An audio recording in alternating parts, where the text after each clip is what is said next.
Hello, আসসালামু আলাইকুম। ফাতুস wise ব্লগে সবাইকে শুভেচ্ছা। আশা করি আপনারা ভালো আছেন, আমিও ভালো আছি। এই তো মেয়েকে স্কুলে পাঠিয়ে দিয়েছি। ওর টেবিলগুলো একটু গুছিয়ে নিচ্ছি, যেহেতু ওর টেবিলগুলো সব নোংরা হয়ে গেছে। পরীক্ষা আজকে প্রথম পরীক্ষা, রাইটিং পরীক্ষা, তো একটু বাচ্চা প্রেশারে ছিল। তো ভাবলাম এই তো কাজ শেষ করে নিই। আর আমাকে যেতে হবে আমার আম্মুর বাসায়, তো কিছুটা গুছিয়ে নিই। ওসব নোংরা করে গিয়েছে, যেহেতু এখন ও নিজেই গোছায় সব কিছু। তো এখন ওর পড়ার সময় ওইসব কিছু করতে পারছে না।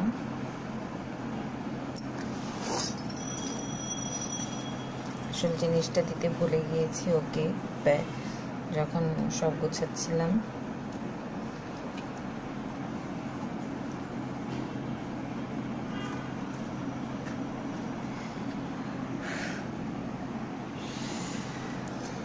তো এই তো গোছগাছ করে নিচ্ছি।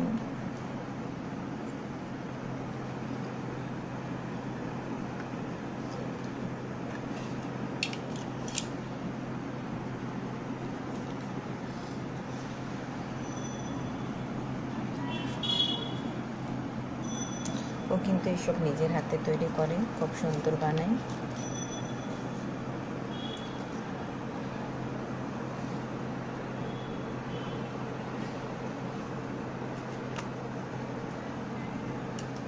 আর আমিও কিনে দিতে পছন্দ করি, যেহেতু বাচ্চাদের ইচ্ছে।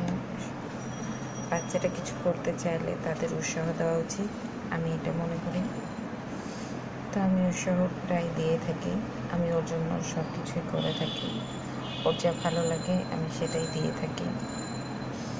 তো ও নিজের চেষ্টাও কিছু করে থাকে, যেটা আমার ভালো লাগে।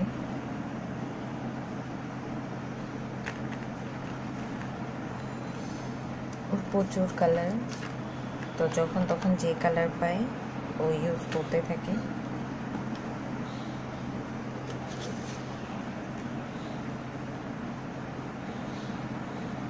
একটু বই খাতার টেবিলটা গুছিয়ে ফেলছি। আর এখন মেয়েকে স্কুলে পাঠিয়ে দিয়েছি ফ্রি। তো ভাবলাম ওর বই টেবিলগুলো গুছিয়ে নিই। আবার ভিডিওতে আসতে পছন্দ করে না, তো আমি আনি।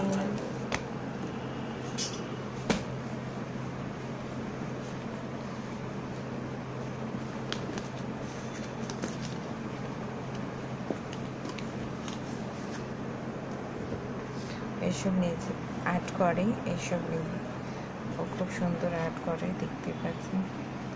ও কিন্তু নিজে থেকে আর্ট করে, খুব সুন্দর করে আর্ট করে।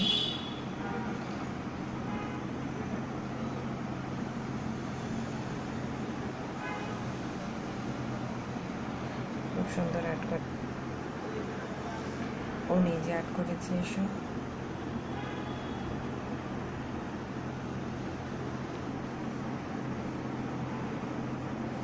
এসব স্টিকার করে নিয়ে আসছে, বলেছি ওর যা যা ভালো লাগে আমি ট্রাই করি করে দাও। ও যে সব নিজে অ্যাড করে ফেলেছে। মানে বাবা মাকে উৎসাহ দেওয়া উচিত, আমি সেটা মনে করি নিজের সন্তানের জন্য। কিন্তু আমার বাচ্চার জন্য দোয়া করবেন সবাই, আল্লাহ যেন ওকে ভালো রাখে, সব কিছু যেন করতে পারে। বাচ্চাদের কিছু সিক্রেট ডায়েরি থাকে, সেগুলো না ধরাই ভালো। ও আবার রাগ করে, প্রচুর রাগ করে ওর সিক্রেট কিছু ধরলে, তাই আমি বেশি ধরি না। দেখতে পাচ্ছেন মাশাআল্লাহ কি সুন্দর আর্ট করেছে।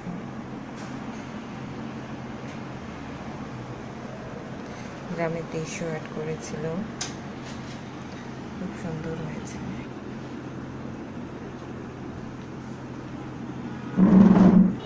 এই তো ওর টেবিলগুলো গোছানো হয়ে গেছে সুন্দর করে। এখন আমি কিচেনে চলে আসছি, তাল জড়িয়ে দিয়েছি, তাল হয়ে যাচ্ছে। আর ভাতটা অলরেডি আমি করে ফেলেছি। এখানে আমি আলু ভাজি কেটে রেখেছি, আলু ভাজি করব। তো আজকে আম্মুর বাসায় যাওয়া লাগবে। আমার আম্মুর শরীরটা খুবই অসুস্থ। সবাই আমার আম্মুর জন্য দোয়া করবেন অবশ্যই, যেন উনি সুস্থ হয়ে যান খুব তাড়াতাড়ি। আমার ভাত হয়ে গেছে। আর কে কে ভাতের যে মারটা হয় সেটা খেতে পছন্দ করেন? আমি কিন্তু খুবই পছন্দ করি।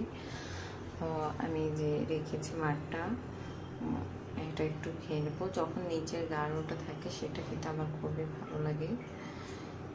কার কার ভালো লাগে তো জানি না, কিন্তু আমার খুবই ভালো লাগে।